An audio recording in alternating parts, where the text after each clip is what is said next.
बलांगीर रे पुणी cup syrup जबत Balangir Patnagarh रास्तार पथरचेपा निकट में 5280 बोतल कप सिरप चोरा चलाण बेले माड़ी बसला सदर पुलिस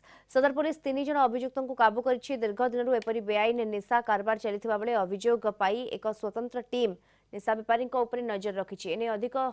सूचना देउछन्ति आ बलांगीर ब्यूरो हेड चित्तरंजन मिश्र। आम सहित आलोचना करने अच्छा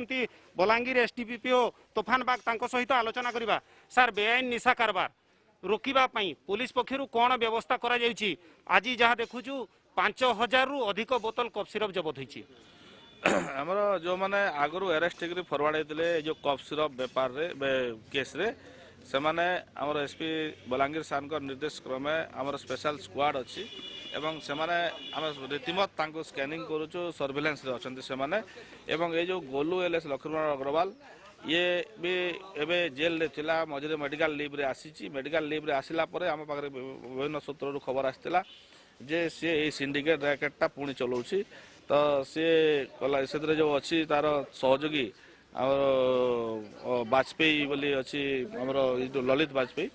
आमर तालपाली गाइसलेटर और क्षमानिधि मेहर मघामरार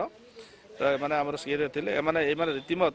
प्राय 4 दिन 5 दिन 7 दिन भितर गोटे गोटे ट्रिप आणुंट 30 पेटी 40 पेटी एमती 5000-7000 बोतल और बिक्री कर चढ़ा दर बिक्री कर तो ये जो खैरा जो थिला आम 2-3 दिन आगु खबर पाइलु जे एमती से आनिबार अच्छी माल तो गत काली से जो आसला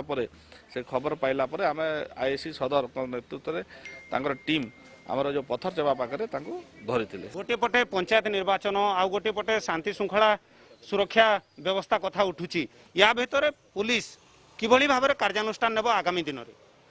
ना से तो जो निशा बेपारी जो निर्वाचन को निरपेक्ष अबाध करने आम से जो आमर एसपी सार